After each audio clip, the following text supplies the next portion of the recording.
For this round, Mr. Kaler. Thank you, sir. Appreciate it. Welcome to all of you who are regulars and welcome to our new guest that may be here today. I'm happy to welcome you to the workshop, which we kick off every year, starts our application process. We do have several presenters here who are here to help describe the process that we'll go through, answer your questions, help you submit the best applications possible. So that's really our goal, is to get good projects in, give the money out, have you guys deliver your projects. Here's a look at the agenda.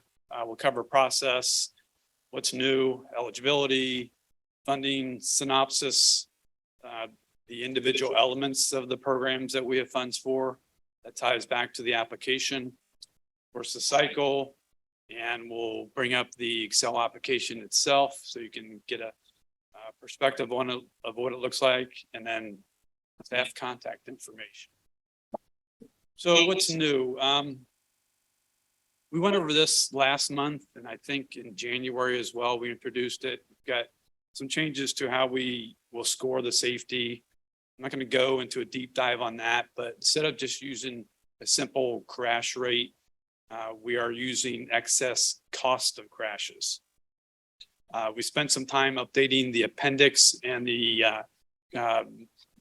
lookup table that equates the type of project and the impact on safety to make that a little bit better based on new studies that have occurred over the last couple of years.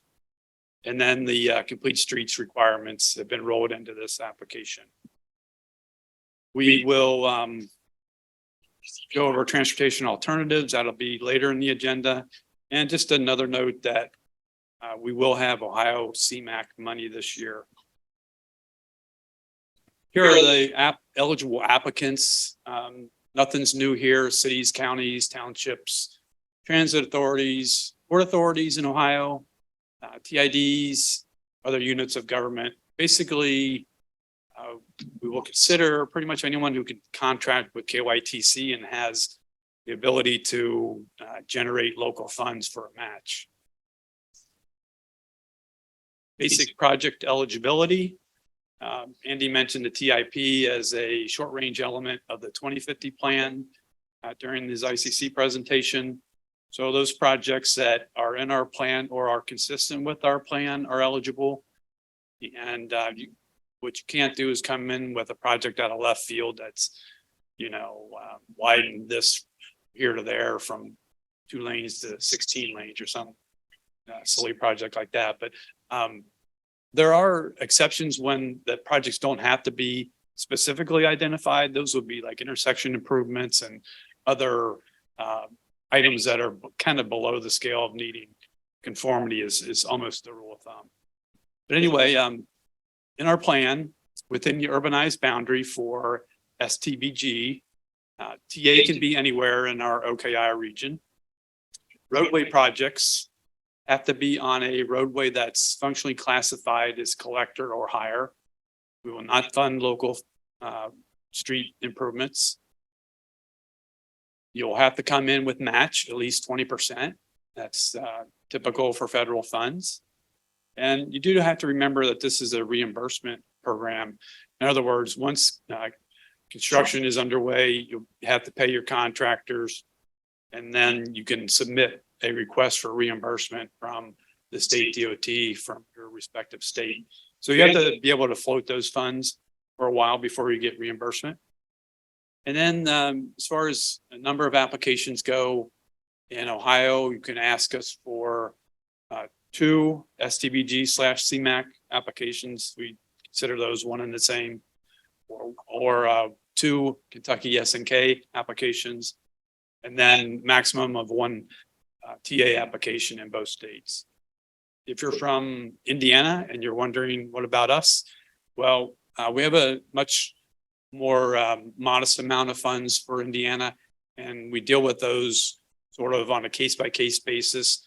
Andy works closely with Claremont County and NDOT folks and the communities out there, and they sort of bring projects together and agree amongst themselves we would still score those projects and use this application process to do that, but there's no real cycle for that right now. But if you have a question and want some Indiana funds, talk to Andy Reeser. This will be the last time we use this particular graphic. The census has changed the way they define urban areas. They used to be known as urbanized areas. Now they're calling it urban areas. All regions around the country have undergone some, in many cases, a recession of that boundary in areas that used to be like connected with a finger of development. Some of those rules on how they define urban has changed. But that's still in a state of flux right now. So we're going to use what we have in place because we can, and we're in the middle of this process and just makes sense to continue using it. But next year it'll look a little different. I don't know right now what the rulings are going to be on the use of federal funds in areas that may be changing. So that's something we'll have to pay attention to, but don't worry about it this year. Here's the program synopsis, and each row has a listing of the fund and the state in which it is applying. We have STBG on the top row for Ohio, and then Ohio TA, and then Kentucky SNK, which is basically STBG, and Kentucky TA. It was mentioned during the ICC meeting that we have like $53 million. So we got another good allocation this year to award the projects. Note the maximum funding. STBG is 8 million. You can ask for up to 2 applications. Ohio TA maximum is 3 million, 1 million in Ohio. I'm sorry, 1 million. Kentucky SNK 6.5 million, and Kentucky TA 650,000. So those are sort of the high level elements of the program this year. Again, a lot of STBG, and looking forward to get a lot of projects. This sort of a very high level summary of the project types that are eligible for STBG. Widening, of course, new roadways, reconstruction, signalization, access management, safety improvements, transit, bike ped, intermodal, freight facilities. See red asterisks there. We think these are many times eligible for CMAQ, but you don't really have to worry about that. We will make the internal allocations of those to optimize OKI's program going forward. So just a note that the infusion of CMAQ will allow us to extend the STBG funds further this year compared to the off years when we don't have CMAQ funds. Okay, this is, you've seen this before many times. Probably need to go over it real quick though. Our STBG allocation, our prioritization process, has 2 halves. It's one for the mode, one for planning factors that apply to all projects. And each of the modes have their own individual elements, as you might imagine, and then they're combined with the scores for the planning factors for all projects. Add them up, and then we take it from there. Let me start with the transportation factors for roadway projects. We have a number of elements here, all worth 5 points. And several of these, 4 of these have, actually 5 of these have red asterisks with them. And those are objective measures that we have data and information for in the project application assistant. Some of these are objective, but nonetheless, I'll get into that just a moment. First, for safety, cost of excessive crashes. Mentioned earlier about using crash rate. That's no longer the case. We have computed predicted crashes and compared those to existing crashes and estimate excessive crashes and associate those crashes with cost. And that will allow us to find some maybe perhaps some diamonds in the rough, if you will, some high value target locations worth 5 points. Impact on safety, that's basically tied back to the project type. It's worth 5 points. Traffic, as you might imagine, is average daily traffic. We have data in the PAA. Just a reminder, if you have a project, would not be a bad idea to collect some data for your project area. And if you have better data, newer data that may be better than what we have in the PAA, feel free to use that. Just let us know. We trust you. You take a traffic volume count, convert to ADT, and we're good with that. It seems reasonable. Travel time, reliability, that comes from the HERE data that we have a database for, the INRIX and HERE data, I should say. Impact on travel time, that's something that we as a staff will estimate, but we'll ask you to give us your best qualitative assessment of how the project will impact travel time. There's freight, and basically we use the percentage of truck on that roadway segment as a surrogate for the impact on freight. Pavement condition or bridge condition, international roughness index for the bridge rating will be used there. It's worth 5 points. Complete streets. If your project already includes all the modes, it'll be considered complete. If your project does not include all the modes, we'll be looking for items that improve or add the modal part of that project. In other words, if you're going to improve the road and the sidewalk, get a point for each of those. Status of the project. It's always our hope that we get projects that just ask for construction dollars, and we know that's not really going to happen all the time. But projects that are further along are nice to have, and because they reduce the uncertainty rather. And so we do score higher for a project that is further along. I did want to point out in the PAA, as far as the safety goes, there are some links that we don't have data for that were not included in our analysis. You might see a -99 number on there. That would be an indication that there was no data. So we'll have to deal with that on an individual basis. We have some default values we can hang our hat on, or we can go to other routes nearby or a similar route, so on and so forth. We'll figure that out. Just a note, I mentioned this last month that we understand there will be a need for exceptions to our complete streets policy. And here they are. There are 7 exceptions. Yes, I could give an overview real quick. Limited access highway. Let's say you're asking for money on a limited access highway where bike and ped are prohibited. Obviously, you can't add bike and ped facilities there, so that would be an exception.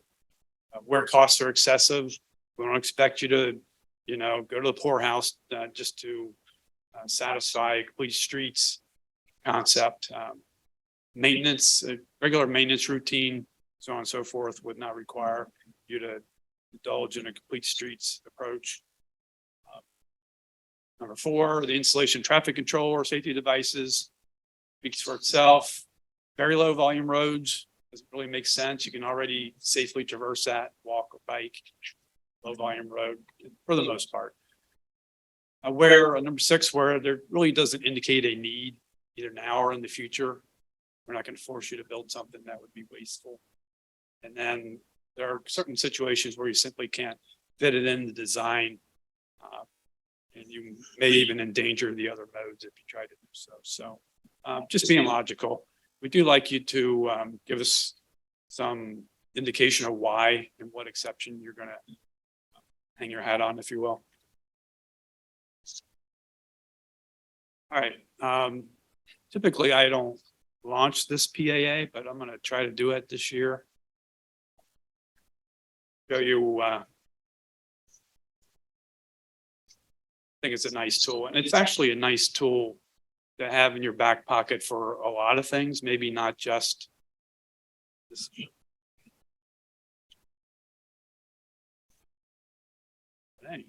how do I do that?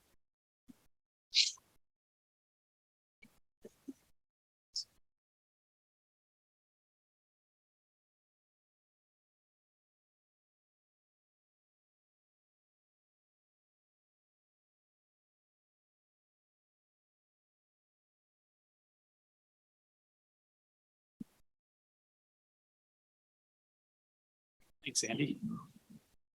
Now, if only I can see what I'm doing. Okay, so this link is, you can either get to it from OKI's website and maps and apps, or it's integrated into the application itself. And you got to answer some questions over here, like where the project is, it's a project name, and then it allows you to go and select a link. It's going to go over to Bellevue.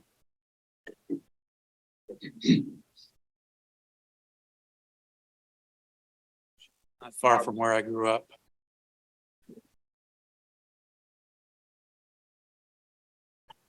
Basically, click on the roadway link where your project is located, and then over here, it fills in data for you. You can also do other things like show me the, this is really hard for me to see. Functional class. I want to make sure that my road is on the functional class system. Let's see the environmental justice areas. See here, in that yellow, it tells you what environmental justice area is included. Now, we use these, and the Environmental Justice Advisory Committee uses these, and they use other factors, sometimes including local knowledge. So, and this is census-based data, and areas change over time. So if you have a reason why maybe you think your project impacts an EJ area, even though it might not be in a area that's shown in yellow, minority, elderly, low income, disabled, and zero car households, make a justification. And Florence will talk about that in her part in a little bit. You can pull up the fixed route transit, so on and so forth. So I just wanted to show you that, and if I can go back to the presentation. Okay. Questions there? All right. So the next mode, we did roadway. Now we're going to talk about transit. Here are the factors for transit. We have project type, impact on safety and security, physical condition of the facilities, geographic scope. They're all worth 10 except for the impact on safety and security. We had to make it fit within the scoring process, and the 4 and 10 are what we feel are the most important: project type, physical condition, so on and so forth. So fewer factors, but really we value impact on ridership and maintaining things in good repair. Any questions on transit?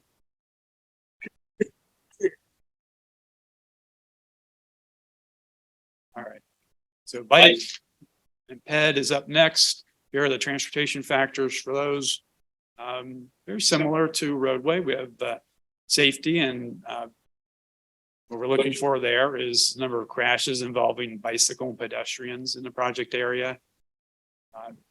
The impact that the project will have on safety. Again, this is a subjective measure, high, medium, low. Network connections. This is one that a lot of people don't always get right. We're looking for stratification, regional, connection to regional, or local. So we have defined, Summer helped me here, like 4 or 5 regional trail networks. And if your project is on that regional network, it will score the highest. Your project is connecting to that, it scores a little bit lower. Then if it's over there by itself and doesn't connect really to any of those regional trails, then it scores the lowest in here. Anyway, that's what we mean there. So Little Miami Trail, Great Miami Trail. What else we got? Lawson. That's it. River Trail. Our River Trail. Thank you very much. Whoever said that from the audience. Thank you. I think they're all important, but so does everybody else. All right, feasibility. This is a subjective measure, high, medium, marginal, or not feasible. Usually what we're looking for is, constructability. You don't have to tear down a house to fit a trail in there. We don't want that if it could be avoided. Doesn't require a substantial structure, get it up from grade, down to grade, whatever it may be. Those kinds of things. Runs through an area is it's just very difficult to implement. We will allow funds to be used for maintaining systems.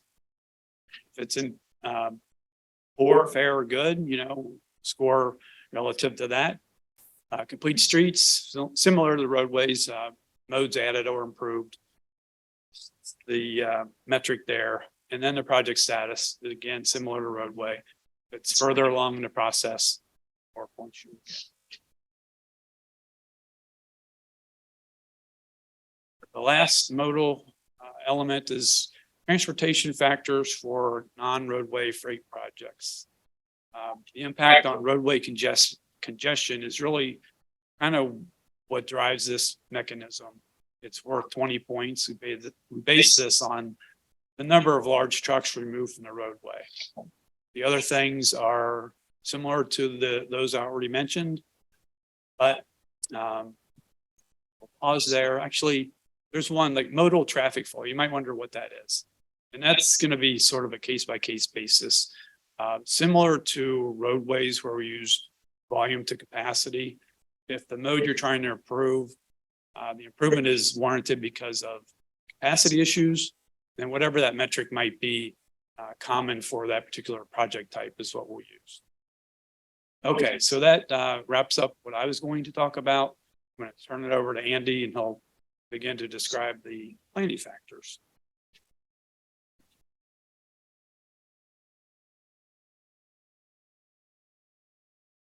So we'll talk about the planning factors for STBG and SNK applications. Starting with the air quality cost effectiveness, which is worth a maximum of 5 points. So the project may receive points if it contributes to a reduction in vehicle miles traveled or VMT, vehicle hours traveled or VHT, or results in cleaner vehicle emissions. Project elements that have historically been evaluated as producing larger emission reductions per dollar invested will receive more points. And that cost effectiveness is it's largely based on a Federal Highway EPA study a couple of years ago of nationwide CMAQ projects. And the results of that have been modified to include, a broader range of project types to include STBG projects. So you can get a strong cost effectiveness would be worth 5 points. Weak would be 1 to 2 points. And this is a chart showing some of the major project types. I know it's a little hard to read from back there, but major project types that you might be applying for and where it would fit on that strong or mixed or weaker or no impact scale. Intermodal elements factor is worth a maximum of 5 points. So this relates to projects that involve new interactions between modes or direct connections between modes. Examples of this are such things as new or direct connections between barge and rail facilities, new roadway access to a port, or new pedestrian accommodations to access transit. Replacement features are not awarded points under the intermodal elements factor. Examples of a new connection between two modes. This is barge and rail would score 3 points in this case, where it's a new conveyor belt connecting river facility to the railroad, 3 points. This is an example of a new connection between 3 modes. Or this first one is 2 modes. This project adds a sidewalk, new connection with the new sidewalk. There was a bus stop in that vicinity, and that would score 3 points. If it was not a sidewalk, if it was a shared use path instead, multi-use path, that would be 3 modes. So bike, walk, and transit would score 5 points. The next is the replacement expansion factor. worth a maximum of 5 points. It gives preference to projects that invest in replacement rather than new facilities. This is what's in our 2050 plan, where we give priority to those projects that are maintain the existing network. The points associated with this criterion take into account that some expansion projects involve a certain amount of replacement, but the points are awarded based on the percentage of replacement versus expansion. Next is local share or match, worth a maximum of 10 points. So you can earn the maximum of 10 points with a 50% match. All projects require at least a 20% match. So if you just do the minimum, that's 0 points. And then it's a sliding scale from 20% up to 50%, whether you get 0 to 10% or 0 to 10 points. Technology factor is worth a maximum of 10 points. So here we're looking for opportunities to invest in the advancement of transportation technology.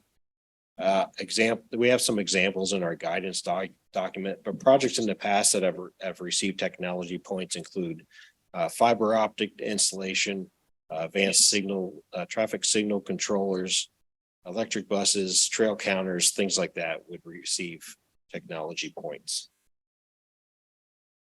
And history of project delivery. This is a penalty rather than points. So if you have projects that have been delayed, you would receive negative points. So 1 or 2 projects that have slipped beyond its original construction year, you would receive -3 for 1 project, -5 for 2 points that have slipped. If you have a project that's been canceled in the recent past, you would receive -10 points under this history of project delivery factor. So it's basically a snapshot in time. I'll look around September 1st to see what active projects in the tip from that particular project sponsor that use OKI dollars, and look at those projects and see if any have slipped beyond their original construction year where we awarded funds for that year. So I'll turn it over to Florence Parker to talk about environmental justice.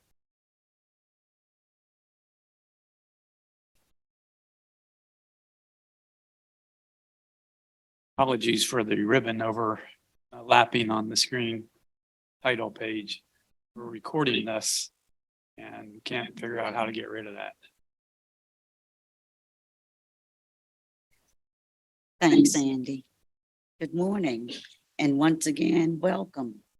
One of the questions on the application form asks if your project will impact an environmental justice community. The basis for this planning factor is Title VI of the Civil Rights Act of 1964, which states that any program or activity that receives federal financial assistance must use those funds fairly and without discrimination. In addition to minority and low-income communities, we here at OKI also include communities with a high percentage of elderly persons, zero-car households, and individuals with a disability. You can answer this question regarding impact on an EJ community by using OKI's Project Application Assistant, or PAA.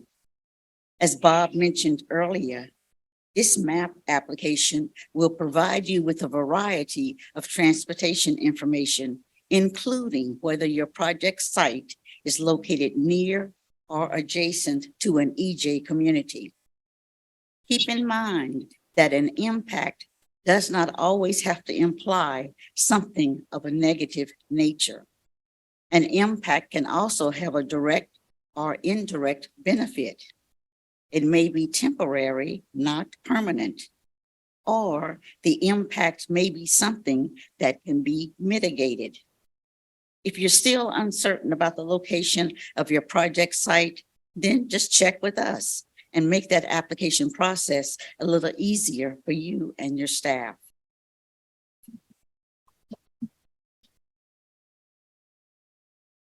What I really want to share with you this morning are some observations I've made as support staff to our Environmental Justice Advisory Committee when they are reviewing your applications. Members on this committee are from across our 8-county region, so there's usually at least one committee member familiar with your project site.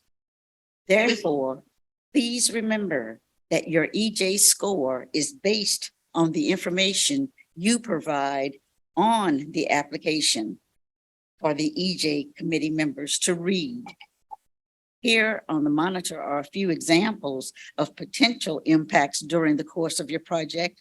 And some of these you might think could be viewed as negative, but if you address or acknowledge those concerns early on in the process, it will pay big dividends.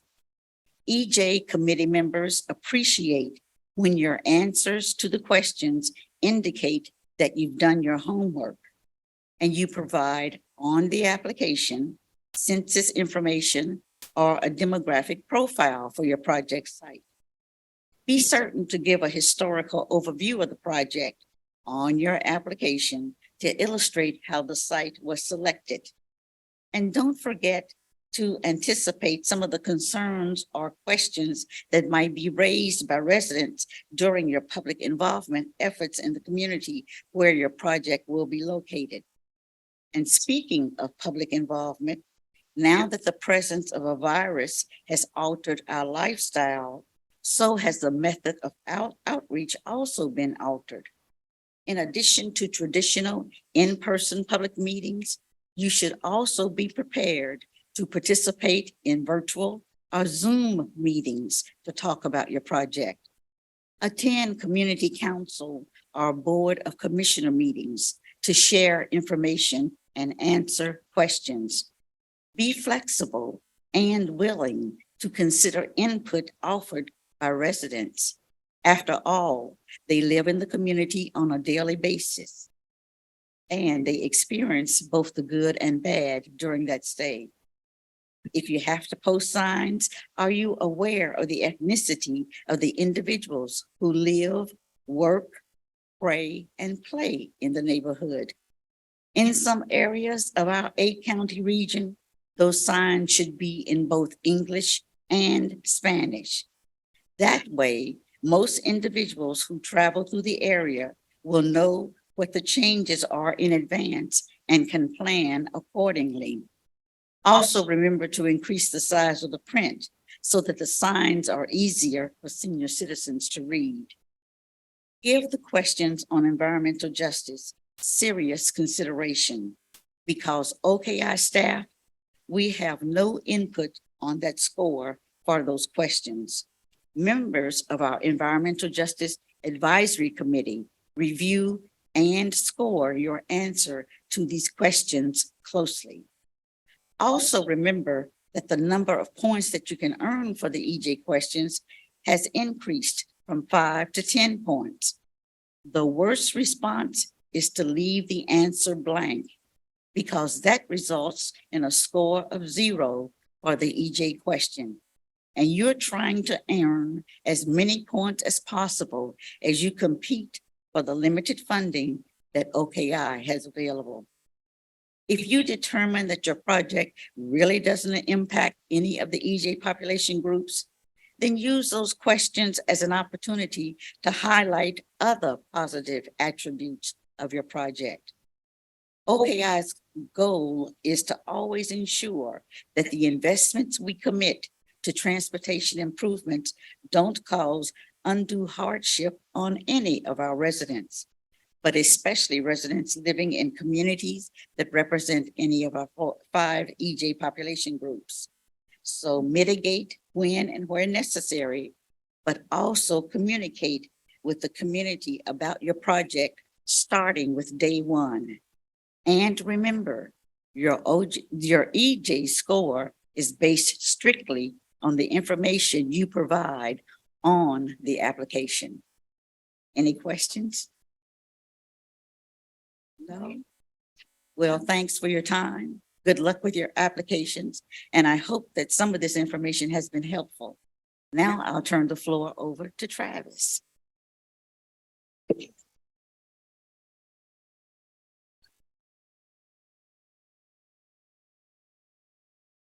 Thanks, Florence, and good morning. I'll be covering 3 of the planning factor criteria on the application, starting with economic vitality. Economic vitality is worth up to 10 points on your application. 5 of those points are based on the existing number of employees, of workers that work within a half mile of your project. That's something that we calculate based on the segment of your project. We create a buffer and have the data to determine the number of employees within that buffer area.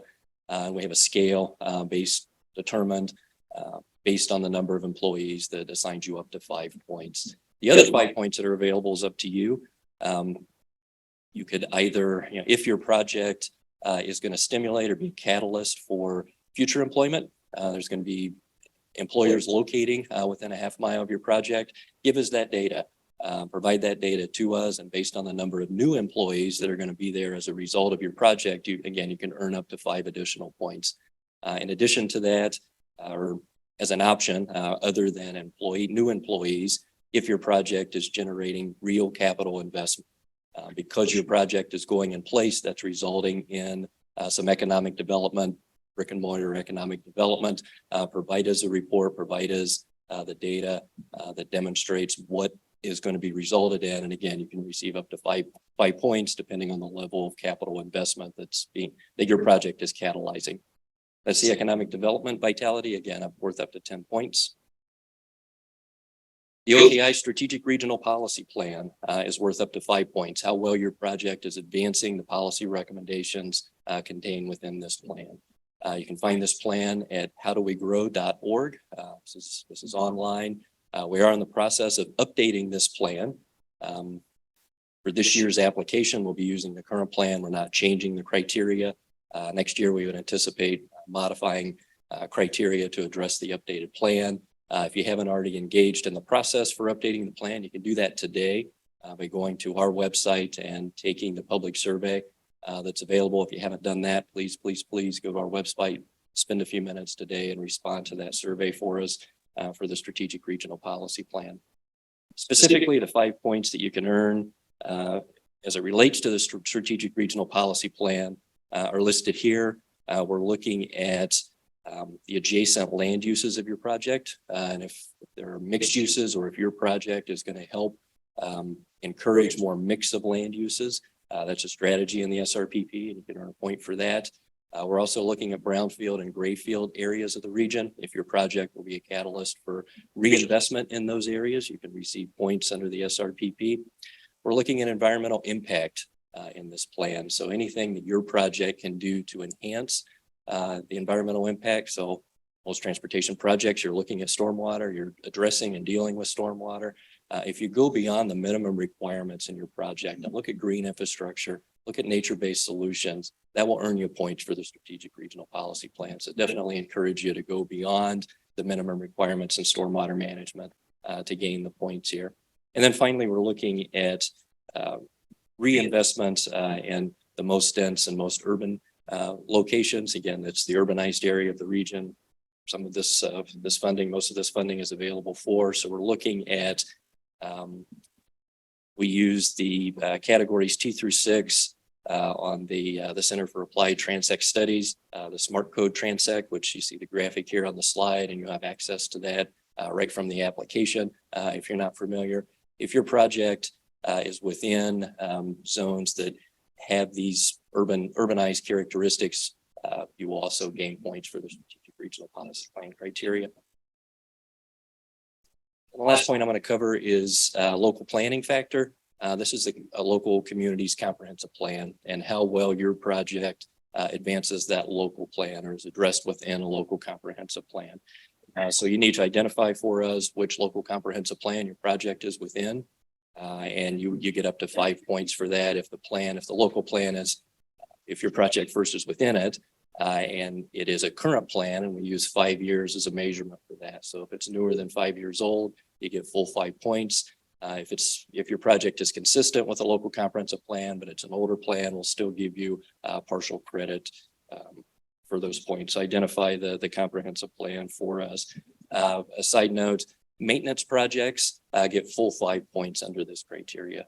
That's a strategy of the plan to reinvest, continue investing in existing infrastructure. This is an area that if it's simply a maintenance project, you get full 5 points. You don't need to go through the detail of providing the comprehensive plan information here. Another point, there are a series of questions that you'll find in the application that if you have a comprehensive plan and if you've cited it, you've given us the date of the plan and the page numbers where your project can be found, or showing consistency with your intentions for your project, you can stop there. The rest of the questions are if you don't have a comprehensive plan, but there is a local plan in place, a corridor study or a neighborhood study that your project is consistent with, we'll consider that. So there's a series of questions that you will respond to that tell us the level of public involvement that was gone through with the plan that you want to cite, how it was adopted by your community. So there's, again, a series of questions. A lot of people answer those that don't need to. So if you have a comprehensive plan and you've given us that, you can skip the next series of questions. And it states in the application, a lot of people jump over that. So with that, I can answer any questions about these criteria. Otherwise, I'm going to turn things over to Summer Jones. All right, we're in the home stretch now, guys.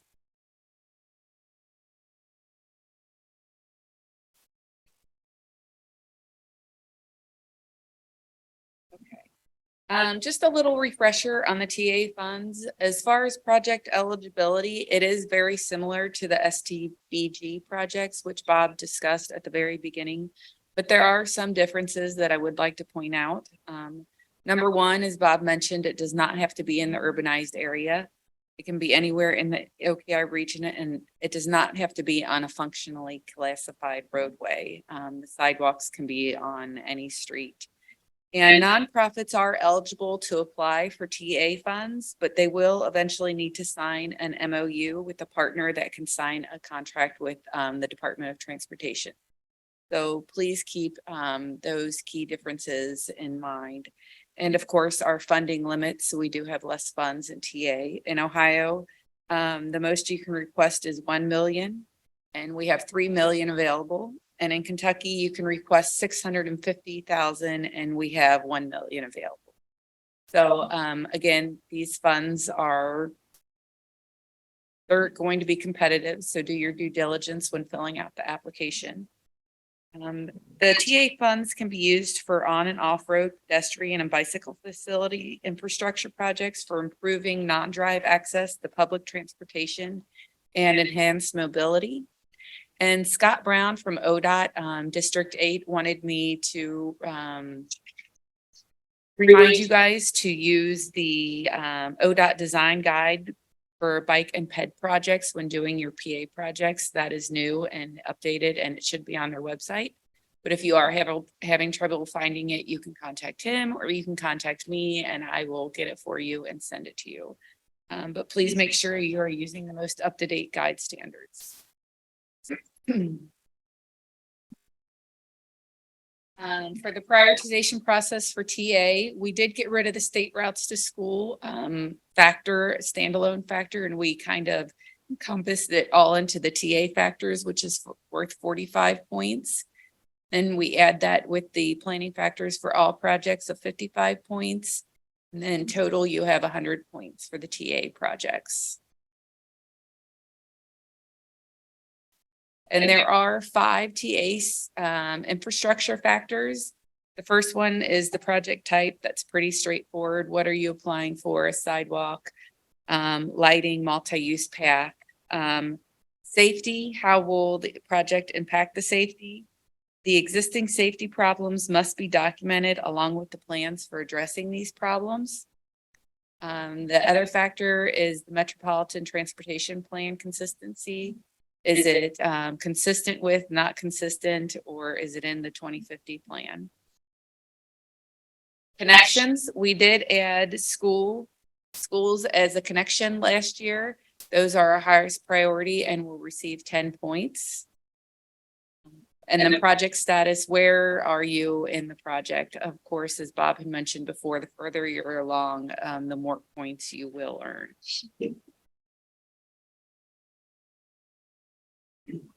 And then they're scored against all of the planning factors, which everyone has already gone over. The big difference I would like to point out is even though these are the same factors, some of them do have different scores, such as technology. For transportation alternatives, it's only worth 5 points, whereas STBG, it's worth 10. Air quality is worth 5 points for the TA side, and it is worth 10 points on STBG, but they all are the same planning factors. Some of them do just have different points. Here is the air quality, cost effectiveness table. It is different than what Andy showed you, so please take note of that. Again, it's worth 5 points for TA, 10 points for STBG. Here is the schedule moving forward. We're at the very top, March 7th, 2023, where we go over the workshop. Applications are due at 4 p.m. on June 2nd, 2023. The Environmental Justice Committee will meet sometime in July to review all applications and score them. And then we will present all of the draft scores to Prioritization Subcommittee on the 12th. And an extra date on the 19th is always set in case we need it. We've never needed it in the past. We'll take it to ICC for approval on October 10th and to the board that following Thursday on the 12th. And then in spring of 2024, we will include all awarded projects into the TIP. Just to give you a little information and overview on the application. The application, it's been like this for the past several years. It is an Excel-based application, and it can be found at funding.oki.org. I'm going to click on it and hopefully everything works. There we go. Now I see why Bob had problems seeing. How do you find this?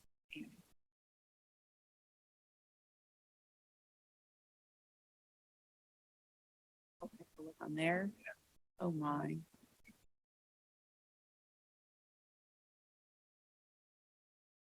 That's not going to work with my eyes. So anyways, if you go on to the funding application and then you can scroll down and then it'll tell you which application you can pick on. You can select the TA, the STBG, the roadway, the freight, all that good stuff. I lost everything.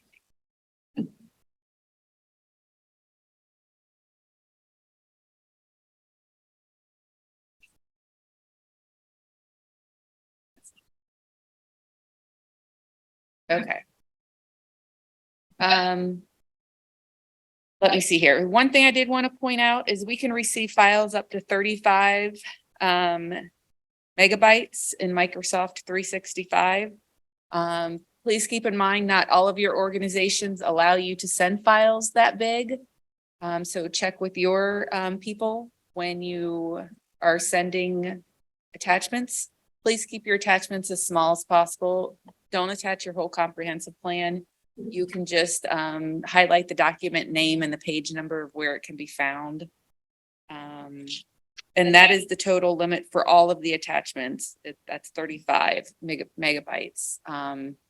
And you'll have to go in there, and I apologize, we can't go into it, but you'll need to save your MSL Excel spreadsheet and then upload it back into it. That will also be one of your attachments. And here is the contact information for Andy and myself. Please give us a call if you have any questions. We're here to help. Again, it's going to be a competitive process, so do your due diligence when filling out the application. Or you can contact Travis Miller or Florence, and any of us would be happy to help you. June 2nd deadlines. If you're working on your application, you can save it at any time and come back to it. It will be on your own machine at that point. If you save it as a file that you can go back to and then finish it at a later date if you like. Also in the Excel spreadsheet, there are cells in there that are all protected, and look for those that are white in color. That's where you would be entering data or selecting from a drop-down list. Couple little notes there. I'll also add the cost estimates tab in the Excel spreadsheet. A couple of things on that. The expectation is that you would be asking for fiscal year 27 construction. There are funds available in previous years that we've held back for pre-construction activities. So you want to make sure you fill that out if you're asking for that. What's new this year with the cost estimate, we are asking you to provide us with the cost for all phases, whether or not you're requesting funds for that or not. And we're doing that because in the tip, I have to show the total cost of a project, even if it's not federal funds, even if it's all local or some other source, we have to show it anyway. Then there's a toggle there, whether yes or no, you're requesting funds for that phase. Then the other thing I wanted to note is inflated cost. You might remember last year, we asked you to provide current year estimates in your application. We're still asking you to do that, to provide current year estimates. But what is different is that the Excel spreadsheet has a built-in compounded inflation factor based on the latest ODOT inflation calculator. That's built into the program. And the reason it's built in, it's so you have a better expectation of what your local share is going to be. I know last year, we'd have an award that was greater than what you requested, and then you weren't quite sure what your local amount was going to be. It was going to be higher than what you originally thought as far as your local share. At least this way, you'll have a clear understanding of what your expectations are for how much local match you need to provide. So that's my only comments on the cost estimate. Here is the funding page on the website. Bear with me. But the application is over here. And then there are some guidance documents that you can click. They are very helpful for TA and STBG. That goes through all the factors and their point scoring, things like that. So that's very helpful when filling out the application. Again, if you click on the application, it'll go through all that. And then you load up the Excel spreadsheet, you fill it out from there and then save it. And then populate all this side. I'll just add that this presentation will be on there. The recorded version of this presentation will also be posted later today. And so feel free to look at that and again, our contact information. You have a question? I'm sorry. Yeah, open up for questions. Go ahead, Dean.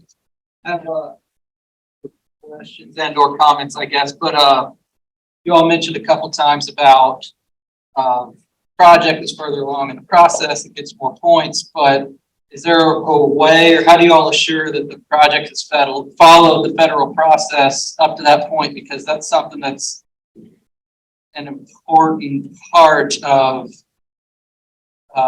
moving the project along. If it gets federal funds for construction, it needs to have followed the federal process up to that point.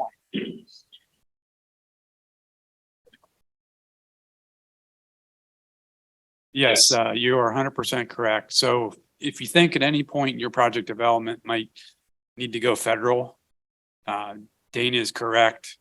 He's the District 6 liaison to OKI and handles a lot of LPA projects. And he's seen some things go south in a hurry. You can't just do things however you want to do them and then come in later for construction funds and ask for federal funds. So be very careful. We will do our best to catch that, and we'll coordinate with the district as they begin to take on the project oversight. Because if you're a community in Northern Kentucky, you will be working very closely with District 6 personnel to make sure, and they'll ask you questions, but you are still responsible for making sure that you followed the federal process for phases that occur before OKI funding involvement occurs. Good point, Dane. And then I just had a couple comments on top of that, not relating to that, but just kind of general information for our LPAs. Historically, we've done the environmental documents on SNK projects, but for a number of reasons, that's not really efficient anymore. And so we just want to kind of put it out there that at least the Northern Kentucky District 6 LPAs need to account for being able to hire a firm to do the environmental. So mainly having enough money, asking for enough money to do that. And also having a full-time construction inspector on the jobs. We got dinged the last couple summers ago now for not doing the right reporting as when it came to verifying quantities and construction inspection. And so FHWA basically told us we need to have an inspector full-time on the job. So that's another cost that needs to be accounted for when applying for these funds. Just wanted to throw that out there just for general informational purposes. So Kentucky projects require state forces. You want to talk a little bit about that, Dane? Forces is just another 10% roughly that we use to look over the design plans and to look over plans and to look over environmental documents. But what I'm asking for is even, accounting for money on top of that to account for your own doing your own environmental work and doing your own construction inspection. It's supposed to add 10% for each project phase. It's usually been the design phase only, which has typically been enough for what we need it for. For SNK projects, it's been 10% of design. I know the recent guidance from Jackie Jones within the Office of Local Programs, when we're talking about transportation alternatives funding in Kentucky, is 10% for every phase. That's because they're smaller projects, but it's a lot of the same work that go into the larger SNK projects. So keep that in mind. And just so your cost estimate is clear, that you have state forces in there or not, just so I can track it and know whether that's accounted for or not.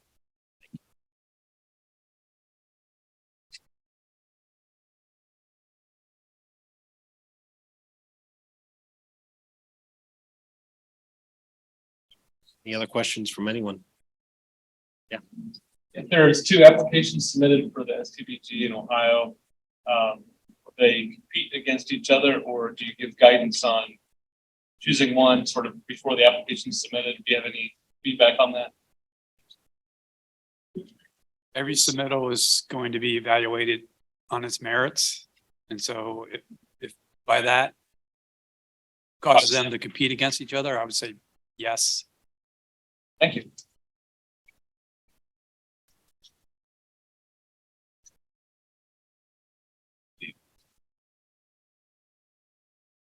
Else? Thank you, everybody. I'll go ahead and close it out. I'm being told to do that. So thanks for your time. And, hopefully there's a lot of good projects. So thank you.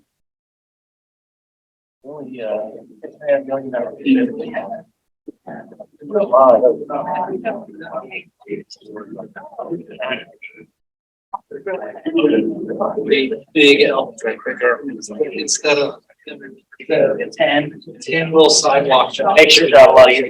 Yeah, but. I'll just bang her up.